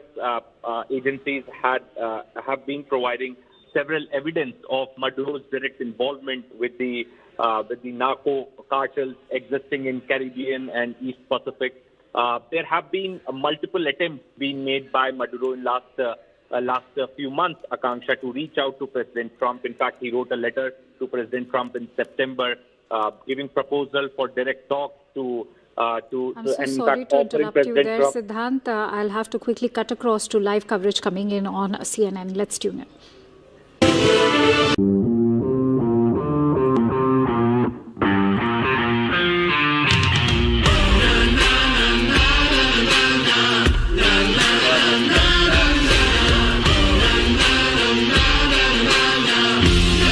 Comprehensive analysis on the strengthening market strategy. On the golden line. Watching this on CNBC TV 18 on all the. Let's see some more though. Let's continue on, y'all.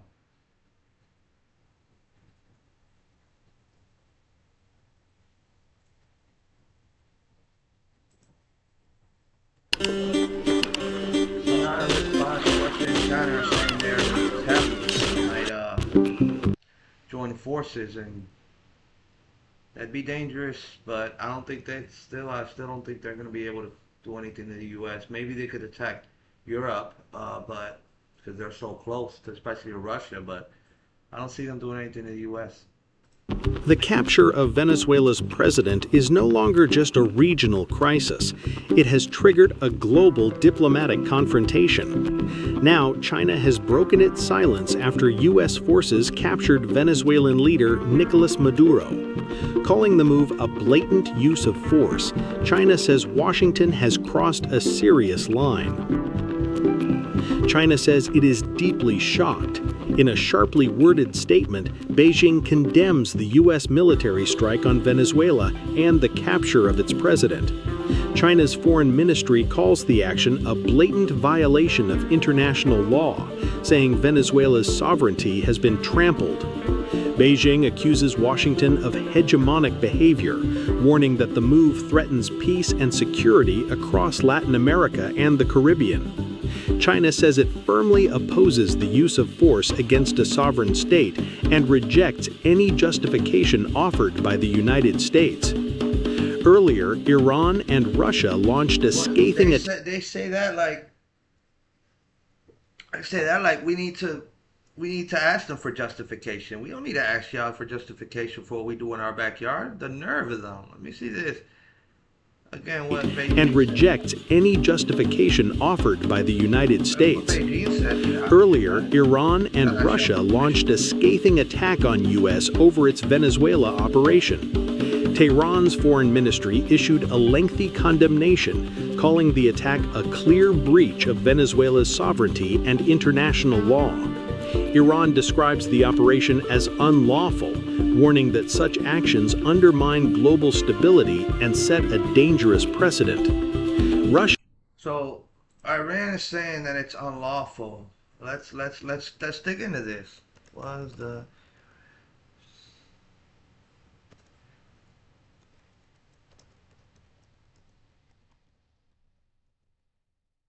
Let's see.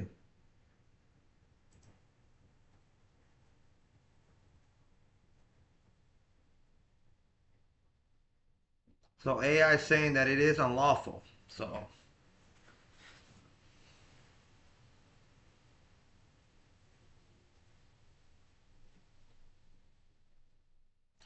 Well, it says with exception for self-defense. Fentanyl coming through to the U.S. and China and Iran getting involved there, that gave us the right to use self-defense for the country. Because you can't have Iran and China setting up in our backyard. So it pretty much argues it in a, yeah, like, let me look this up better. Watch. It was.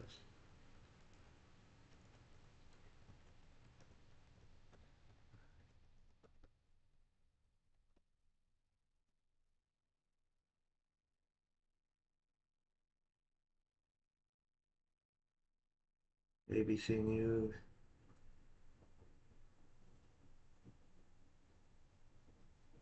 Let's read this right here. While the U.S. went after Maduro, this is Axios. Let's see what they have to say. I don't know if they're left-leaning or not, but if they are, let's see. The United States' astonishing overnight raid to capture Venezuelan President Nicolas Maduro followed an intense month-long pressure campaign jump-started by a $50 million bounty put on Maduro's head in August. So this is since August we've been saying that we need to go get him, right? Why it matters. Publicly, the U.S. justified its bold strikes and massive military presence off the coast of Venezuela in the name of fighting narco-terrorism. Okay? Narco-terrorism. Privately, White House officials long saw the removal of Maduro as a key aim, Axios' Mark Caputo reported. Between the lines, the Trump administration framed the capture as a law enforcement operation based on U.S. indictments of Maduro, as well as Maduro's illegitimacy as Venezuelan president stemming from the country's sham in the 2018 election. Here are 6 big reasons the U.S. sought to topple the Venezuelan leader. Number 1, public enemy number 1 in the Americas. To the White House, Maduro was a source of problems that extended well beyond Venezuela. Officials saw him as a bad guy, who helped to prop up other bad guys in the Western Hemisphere. Venezuela, as well as Cuba and Nicaragua, are viewed by the Trump administration as key actors of the axis of socialism, with Colombia also under scrutiny. Trump warned last month that Colombian President Gustavo Petro needs to watch his ass over cocaine flowing to the United States. The administration made little secret that its feud with Maduro's socialist regime was as much about ideology as narcotics. Cocaine trafficking is reason number 2. The U.S. alleges that Venezuela has engaged in state-sponsored trafficking with its support of notorious gangs, including Tren de Aragua and the Sinaloa cartel. Trump has also accused Maduro of intentionally sending members of the groups to the United States. U.S. intelligence determined last year in a classified memo that Maduro did not actually control Tren de Aragua, infuriating some in the Trump administration, but the indictment against Maduro details his alleged links to drug trafficking. Drug interdiction was the official impetus for a series of U.S. strikes against suspected drug boats over the last few months. The bounty on Maduro was also tied to the narco trafficking charges. Number 3, oil. Trump has contended that Venezuela, which has the world's largest known oil reserves, has stolen U.S. oil, citing the seizure of equipment following Venezuela's oil nationalization. Trump said Saturday that the U.S. would restore Venezuela's oil infrastructure and compensate U.S. companies that lost out in the seizures. Number 4, immigration. Economic collapse and repression under the Maduro regime fueled a mass exodus, with 8 million Venezuelans fleeing over a decade, the largest wave of mass migration in the hemisphere's recent history, according to the Atlantic Council. That made Venezuela's problems a U.S. problem, especially when President Trump returned to office in 2025, hell-bent on curbing the inflow of immigrants to the U.S. Number 5, gold. Venezuela's vast gold reserves have helped the country navigate U.S. pressure many years, the U.S. alleges. The gold, which can be used to buy weapons, fuel, or cash, has allegedly been used as a key tool to evade sanctions. Number 6, Maduro's foreign friends. Venezuela is aligned with multiple U.S. foes. Some supporters of Trump's action have framed it as a warning for distant powers to stay out of the hemisphere. China is the biggest buyer of Venezuelan oil, and it has decried U.S. intervention in the country. It has decreed or decried, I don't know what that word is, decried. Let's see, it's always good to look something up. Decried.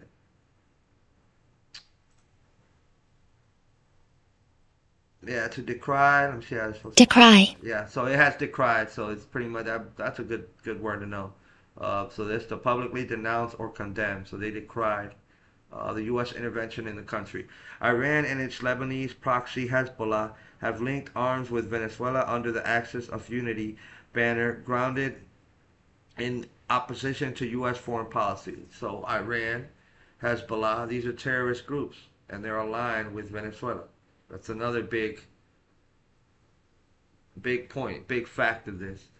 And Russia and Venezuela also have a long-standing relationship. So, and then it says, what's next? Trump said on Saturday that the U.S. is going to run Venezuela until a proper transition takes place. So, I mean, that's the reason. I just gave you 6 reasons why. They're a public enemy of America, the cocaine trafficking, the oil, which they're using, along with the gold, which is point number 5, to evade the sanctions and to do whatever they want to do. Immigration, 8 million. See the numbers? 8 million Venezuelans have fled to the U.S. Or to other countries, of course, but mass migration. And this makes sense. This is, remember the time the caravans during Biden's administration, the caravans of people coming in? That was that mass migration that occurred. And it was because Venezuela was so bad, their economy was tanking. I said on another live earlier how much Venezuelans make on average according to 2021, but what's the average income in Venezuela? And they have the largest proven oil reserves in the world, okay? And this is how much they make with all that oil. And then you see how people live in the Middle East with the oil that they have. Places like Saudi Arabia, Dubai. I mean, a lot of countries in the Middle East are very rich because of oil, but Venezuela isn't. It's because of socialism. Socialism doesn't work. But the average income of a Venezuelan in 2025, let's see that. The average income is about $230 to $240 per month. That's how much they make. That is ridiculous. That's well, I mean, come on. Some of the poorest Americans make about $2,000 a month. We make about 10 times the money that they make. And that's average. There's people that make less than that. There's people that make $80, $120 a month, $150. Listen, people, socialism doesn't work. Mandami is going to be a problem in New York. Socialism does not work. Let's not get past that. But let me see what Mr. Putin had to say about this. The hypocrite talking about and I used to argue against us going to get involved in Ukraine, and that's their problem, and we've been knocking on Russia's doorstep. But I mean, he makes it easy for you to just say he's just pure evil. Like, look what he says about it. Russia also responded swiftly and forcefully. In a rare early morning statement, Moscow accused the United States of committing armed aggression. The Russian Foreign Ministry rejects Washington's justification outright, calling it untenable. Moscow says ideological hostility has replaced diplomacy and warns that escalation could spiral beyond control. From Beijing to Tehran to Moscow, major powers are lining up against Washington's move.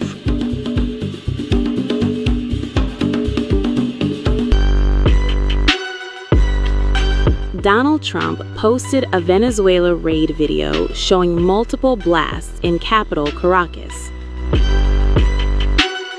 Minutes later, he follows up with a photo he claims shows Nicolas Maduro in U.S. custody. And then comes the statement, the clearest signal yet of Washington's intentions. The first post is a video. A Venezuela raid, multiple blasts, heavy fire, all soundtracked to Fortunate Son. Donald Trump puts it online himself. The footage spreads instantly. The timing appears deliberate. No official briefing, just the visuals, the music, and the message. Then comes the image. Trump posts a photo on his Truth Social platform. A blindfolded man seated. Trump identifies him as Venezuelan leader Nicolas Maduro. The caption reads, Nicolas Maduro on board the USS Iwo Jima. No further details are provided. Within hours, Trump escalates again, this time with words. Trump announced U.S. is going to run Venezuela until a safe transition of power can take place.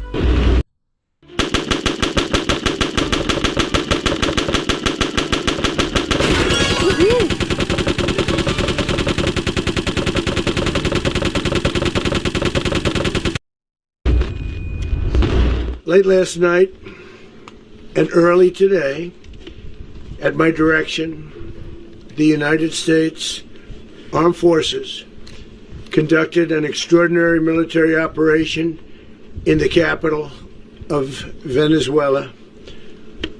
Overwhelming American military power, air, land, and sea, was used to launch a spectacular assault.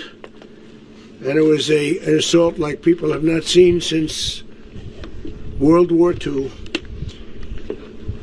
It was a force against a heavily fortified military fortress in the heart of Caracas to bring outlaw dictator Nicolas Maduro to justice. This was one of the most stunning, effective, and powerful displays of American military might and competence in American history. And if you think about it, we've done some other good ones, like the attack on Soleimani, the attack on al-Baghdadi, and the obliteration and decimation of the Iran nuclear sites just recently in an operation known as Midnight Hammer. All perfectly executed and done. No nation in the world could achieve what America achieved yesterday, or frankly in just a short period of time. All Venezuelan military capacities were rendered powerless as the men and women of our military, working with U.S. law enforcement, successfully captured Maduro in the dead of night. It was dark. The lights of Caracas were largely turned off due to a certain expertise that we have. And we are ready to stage a second and much larger attack if we need to do so. So we were prepared to do a second wave. And we are ready to stage a second and much larger attack if we need to do so. So we were prepared to do a second wave if we needed to do so. We actually assumed that a second wave would be necessary, but now it's probably not. The first wave, if you'd like to call it that, the first attack was so successful, we probably don't have to do a second, but we're prepared to do a second wave, a much bigger wave, actually. This was pinpoint, but we have a much bigger wave that. And the obliteration and decimation of the Iran nuclear sites just recently in an operation known as Midnight Hammer. America will never allow foreign powers to rob our people or drive us back into and out of our own hemisphere. That's what they did. Furthermore, under the now deposed dictator Maduro, Venezuela was increasingly hosting foreign adversaries in our region and acquiring menacing offensive weapons that could threaten U.S. interests and lives. And they used those weapons last night. potentially in league with the cartels operating along our border. All of these actions were in gross violation of the core principles of American foreign policy, dating back more than 2 centuries, and not anymore. All the way back, it dated to the Monroe Doctrines, and the Monroe Doctrine is a big deal, but we've superseded it by a lot, by a real lot. They now call it the Donroe Document. I don't know. It's Monroe Doctrine. We sort of forgot about it. It was very important, but we forgot about it. We don't forget about it anymore. Under our new national security strategy, American dominance in the Western Hemisphere will never be questioned again. Won't happen. Our precision and competence. You rarely see anything like it. You've seen some raids in this country that didn't go so well. So I want to also cover Osmond Gold's reaction to, because it's hilarious. Rubio meet the press, and he's someone, I think he's in his 30s, so maybe low 30s. Let me see, how old is Osmond Gold?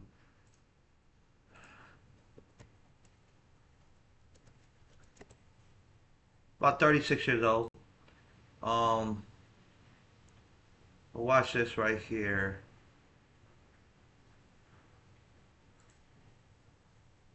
Trump administration officials are breathing a sigh of relief that the highly classified bombing mission appears to have gone off without a hitch. Yeah, they popped off. But there is also concern now about what happens next when it comes to Iran. Operation Midnight Hammer involved top secret planning and a head fake as 2 strike forces of B-2 bombers departed the U.S., flying in opposite directions late Friday night. It's hard On to even realize Saturday, that. defense officials confirmed to CBS News that there were, in fact, B-2s headed to Guam, flying west from their home in Missouri. But those were decoys. A separate fleet of B-2s departed from that same location, heading east to the targets in Iran. Yeah, they sent them over there just to get people confused. And it worked, too. The crazy thing is, like, you'd think it's like, oh, this seems really simple. Of course, they'd figure it out. They didn't. Pentagon officials say the mission was an overwhelming success, but also concede it is too early to assess if Iran still has nuclear capability. What is next for the U.S. role in this very volatile crisis? Secretary of State and acting White House National Security Advisor Marco Rubio now joins us. Mr. Secretary, I know it has been an intense few hours. But so far, it does not appear that Iran has yet retaliated against the United States.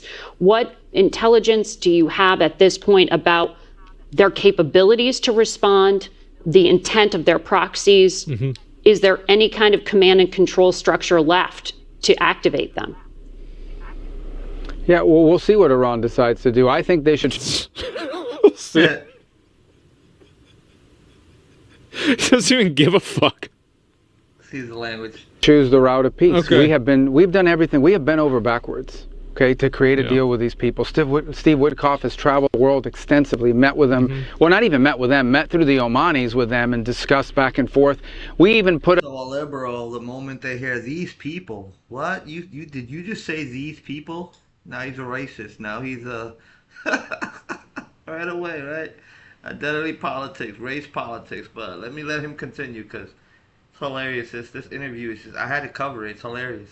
an offer to them that they wanted elements of it in writing, and we offered it to them. Very generous offer, by the way. We've done it, and we're prepared right now. If they call right now and say, we want to meet, let's talk about this, we're prepared to do that. The president's made that clear from the very beginning. His preference is to deal with this issue diplomatically. But he also told them we had 60 days to make progress or something else was going to happen. So you want to be a software engineer. Go to boot.dev, make a free account.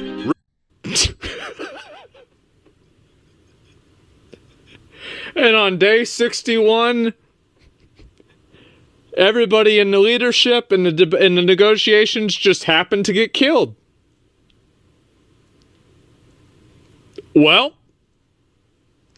there it is. Something else happened. We warned them. I think they thought they were dealing with a different kind of leader, like the kinds of leaders they've been playing games with for the last 30 or 40 years. I think that's exactly what happened. I think that they are used to dealing with retards that listen to, again, and this is the reason why I was really happy to have Trump and Elon in the White House, because I was like, I think these guys are scammers and clowns and criminals. Thank God. Thank God. Finally, we're going to have somebody in here that knows what to do whenever you deal with a scammer and a criminal. Fucking finally. Yeah, because they know what... Once again, excuse the language, but I'm not going to censor anyone either. I just want to put people's straight opinion, okay? If there's curse words in there, I do apologize. You know, I don't want to cover too many vulgar topics, but at the same time, that's his honest opinion. So, I mean, that's how he chooses to convey it. Who am I to censor him or say anything against it? I know I prefer not to curse online, and I don't want to go through that avenue, but let's not focus on that. Let's get to the point of what he's saying, which is a fact. His reaction is very justified. They're doing. They play the game. Yeah, it's some fucking common sense. Exactly. They found out that's not the case. So this mission was a very precise mission. It had 3 objectives, 3 nuclear sites. It was not an attack on Iran. It was not an attack on the Iranian people. This wasn't a regime change move. This was designed to degrade and or destroy 3 nuclear sites related to their nuclear weaponization ambitions, and that was delivered on yesterday. What happens next will now depend on what Iran chooses to do next. If they choose the path of diplomacy, we're ready. We can do a deal that's good for them, the Iranian people, and good for the world. If they choose another route, then there'll be consequences. Someone else had a good point. People saying Taco are now up in arms about Trump taking action. That's because the Trump always chickens out Taco thing was just bullshit. Yep. And this is what I said before. That's why they put these people have no guiding moral philosophy at all. There is no guiding moral principle that they're using. They're just retards who complain and get mad for no reason. So you shouldn't take anything that they're saying seriously. You shouldn't listen and be like, oh, I wonder what they're really trying to mean by this. It doesn't mean anything. They're not trying to. And his point is, and he's making a valid point, is you can't convince a fool. You know what I'm saying? Trying to convince a fool of the facts and convince why this is okay, you're not going to get nowhere. So why even bother? I mean, yeah, it's good to have discourse, but when it gets to the point where they start insulting or start, you know, saying racial slurs or start calling you either an Uncle Tom or against your own race and all that stuff, that's when you're taking it too far. Like, you're disrespecting me now. And on top of that, I'm Hispanic. Venezuelans are very similar, not exactly the same, but very similar to Puerto Ricans. Not as much as Cubans and Dominicans, but they are still Hispanics like us. So they're very similar, very similar. To communicate anything, they're not trying to message anything. There's just nothing. Leftists are nonstop playing mental gymnastics. Yep. Well, it's not mental gymnastics. They're not even trying to do gymnastics. Like, they're just simply walking around. For that. Let's talk. People kept spamming and saying Trump always chickens out. Trump, TACO, right? Always chickens out. And like, now he didn't. Yeah, none of those people are complaining now. Good for the world. If they choose another route, then there'll be consequences for that. And again, also, like, at this point, I mean, if I was them, fuck. I mean, you already got your nuclear sites bombed. You've gotten all of your air stuff destroyed. You've gotten your entire leadership killed multiple times over. At what point is enough enough? Because it's not like, I mean, at this point, it's like they can basically guarantee that if we don't play ball, we're literally going to die. Doesn't MSM, Trump regime, hate MSM? It seems so useful of them to advocate when they want to address the nation. Well, yeah, Trump has always dealt with the mainstream media, even though he's been adversarial with them. Yeah, that's true, of course. Up on a phrase you just word, weaponization ambitions. Are you saying there that the United States did not see intelligence that the Supreme Leader had ordered weaponization? That's irrelevant. I see that question being asked in the media. That's an irrelevant question. No, they have that is everything the they need key to build a point in weapon. U.S. intelligence assessment. No, it's not. No, it's not. Are these people lying and fucking you around? Okay, okay. So if you find out they're lying and fucking you around, and they're fucking you around and lying to you in the nature of something that's building nuclear weapons, what is the conclusion to that? Well, it's because they're probably trying to build nuclear weapons. No, it's not. Yes, it was. No, it's that not. The political decision had not I know been that better made. than you know that, and I know that that's not the case. But You I'm don't know- asking you don't whether know the what you're order talking was about. given. And the people who say that, it doesn't matter if the order was given. They have everything they need to build nuclear weapons. Why would you bear? Fucking exactly. Like, we need an order to be sure that all of the different actions they're taking, yes, exactly. Why would you bury? It doesn't matter if the order was given. They have everything they need to build nuclear weapons. Yeah. Why would you bury? This is the same thing that the left and the media did when people were getting deported. The same thing that they did. Oh, we need to go to court and they need to go through this process. Yeah, so we could waste billions and billions of dollars in taxpayer dollars by going through this process. That's just a way for them to slow things down so they could get these people voter ID. Now I understand why Trump was so serious about voter ID. Why would you bury things in a mountain, 300 feet under the ground? Right. Why would you bury Why do they have 60% enriched uranium?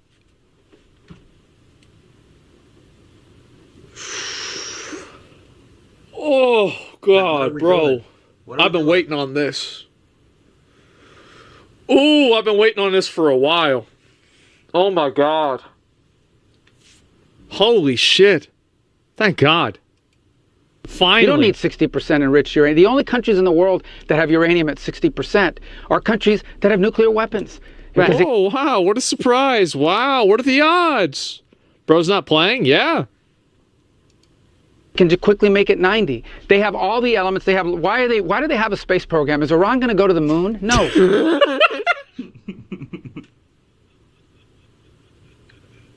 You think you're gonna go to the moon, bro? It's like, and you see that, like, whenever this shit's laid out in front of you, how fucking stupid it sounds. They're trying to build an ICBM. No, but so that's they a can one day question. put That's a warhead on question. it. That's a question of intent, and you know, in the intent. You see, they find everywhere. Oh my God, where do these? Jesus, he's demolishing her. What the fuck? Yes, thank God.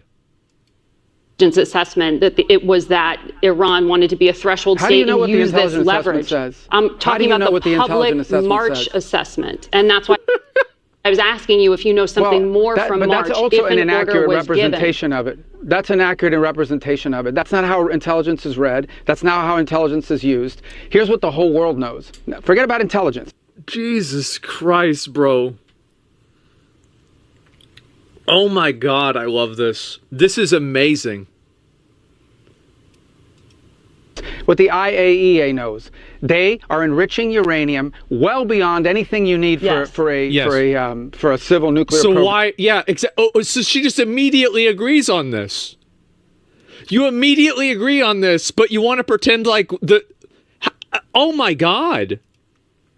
So why would you enrich uranium at 60%? Right. If you don't intend to one day use it to take it to 90 and build a weapon. Right. Why are you developing ICBMs? Why do you have 8,000 short-range missiles and 2,000 to 3,000 long mid-range missiles that you continue to develop? Why do you do all these? He's just literally laying it on her. He's laying it in. Like, he's like, I came ready today, lady. You're not gonna mess with my time. Look at the look on Asmund Gold's face. Like, he is just laying it in. He's laying it on her. Nice. They have everything they need for a nuclear weapon. They have the delivery mechanisms. They have the enrichment capability. They have the highly enriched uranium that is stored. Yes. That's all we need to see. Right. Well, and that's it. I saw someone put in the chat Rubio, Vance, a combination of them two for president and vice president. Either or, I'd be fine with. I'm starting to starting to lean on the side of Rubio, to be honest, and I wouldn't mind that. First Hispanic American president. That'd be amazing. I should root for that because I know the left has nothing to offer. But Rubio, yeah, I might be with that. Yeah, fucking obvious. Bro, the intelligence said they couldn't find evidence of nukes. That's not the same as finding evidence of no nukes. What the fuck do these people not understand? Well, it's that they're building the uranium. That's it. Well, why does anyone have nuclear weapons then? Because they work. Duh.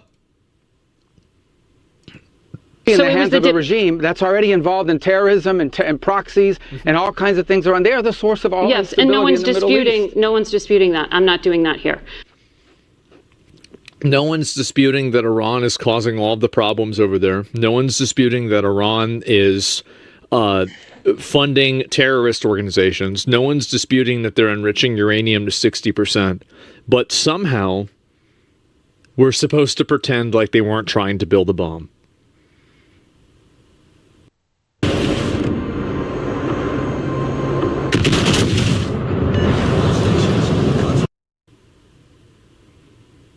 Uh-huh. Right. And they were censured at the IAEA for that enrichment and for violating their non-proliferation agreements. I was simply asking if we had intelligence. And remember, but now they're going to leave the non-proliferation agreement, guys. Oh, no. Well, wait. If we bomb them, they're going to leave the agreement they weren't following. Oh, God, guys, imagine what happens then. I can't believe people react to videos and they just let it play while they're gone. Like, why the fuck would anybody... Like, isn't that like the... That's so embarrassing, right?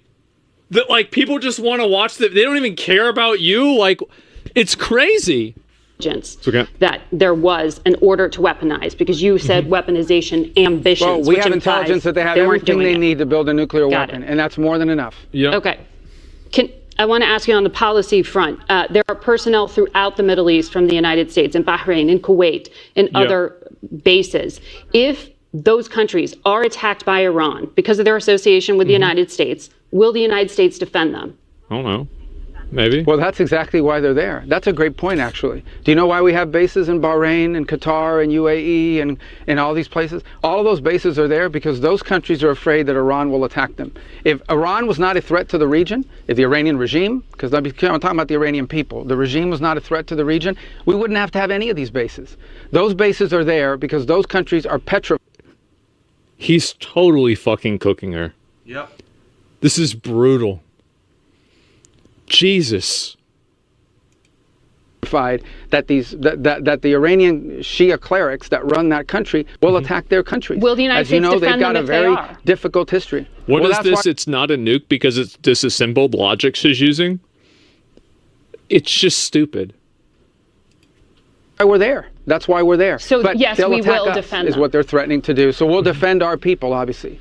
We'll defend our people. Well, they'll attack our bases. And those are our bases. And we're going to defend our personnel. And we're prepared to do that. But we'll do more than just defend. We'll impose costs on Iran if they attack American personnel, whether they do it directly or whether they do it through some of these proxies that they try to hide behind. And that includes the Houthis. Yeah. So another proxy of theirs. So, but let's hope they don't choose that route. Let's all hope that they actually decide, okay, let's go negotiate, because we want a diplomatic and peaceful solution. We have achieved our objectives. We're ready to negotiate this in a peaceful, diplomatic way. We've been prepared to do that for days. They are the ones that played games, as they have done for 40 years. This is the woman who said free speech is one of the reasons why Nazis got into power in World War II. Yeah, you have to keep in mind that these people are they exist to actively subvert everything. I think these people actively exist to subvert American goals. They actively dislike America, and they work against the best interest of the country and the country's people on a regular basis. These people are not your allies. These people are not on your side. They are actively working against you. Years, as they have done to multiple presidents. They tried to play games with President Trump, and they see what happens. This is not a game-playing president. When he says he's going to do something, he will do it. I hear you saying here you want to de-escalate when you are talking about diplomacy. That's right. You are looking for Iran to pick up that offer that was put on the table, you mentioned, by Steve Witkoff. Can you just clarify, does that mean the U.S. would still allow for Iran to have a civilian nuclear program if it does not enrich on its own soil? But that's never been an issue. There's countries all over the world that have a civil But nuclear that's still program. the No offer one on here the is saying table? that Iran can't. Sure, that's always been there. Any country in the world has a right to have a civil nuclear program. What they don't have a right to do is to enrich it at 60%, hide it under So a they're still even willing to let them have a civil nuclear program? And they couldn't come to a deal? After that? Well, that seems very interesting. mountain I and wonder develop why. long-range and short-range and mid-range missiles and sponsor terrorist proxies all over it's the very world. They don't have a generous. right to do that. And that's what they've been doing. And no one's dealt with it. And it's continued to linger. And they've played games with multiple presidents and multiple countries around the world, and they've gotten away with it for 40-something years. This is very simple. The president wants to resolve this diplomatically and peacefully. He gave them a chance to do that. They delayed. They had all these kind of delay tactics. They wouldn't even meet with us directly. We had to go through third countries. This is very simple. Let's meet directly. Let's work on agreements that are good You for see, Iran. they were playing games, bro. They were playing games the entire time.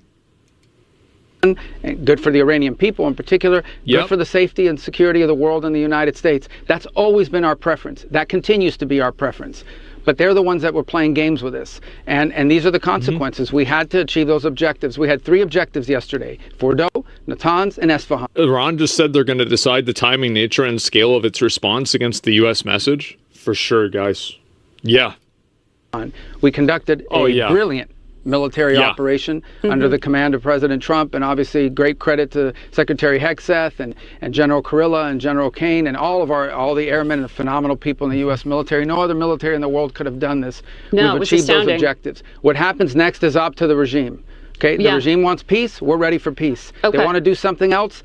They're incredibly vulnerable. They can't even protect their own airspace. Well, clearly they could not. But what is the U.S. assessment of how much nuclear material at those sites was moved prior to the attack? There has been talk for days about bombing of Fordow.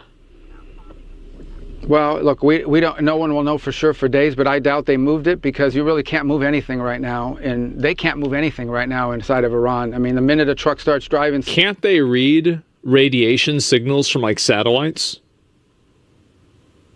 I'm pretty sure they can, right?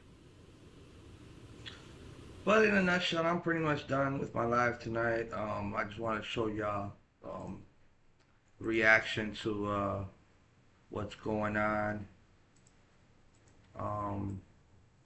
with the situation. I appreciate y'all for watching. Make sure you like, comment, and subscribe. I changed the number to call in, 470-499-3758. You can hit me up anytime. Give me a call, text. And I'm also open to collaborations. I'm going to do more videos on the Somali crisis, the fraud scandal, going on over there. It is a crisis with how much money they're stealing, or they've stolen already. And just different topics. Well, in this channel, I'm looking to expose the fraud, expose the lies, expose the corruption in this country, and also tell the truth. I mean, that's what I'm here to do. We covered fentanyl today. We covered what's going on in Venezuela. And yeah, thanks for watching. Make sure y'all like, comment, and subscribe. I'm For Real with Mike also. It's a good buddy of mine. Maybe in the future we'll be doing some collaboration.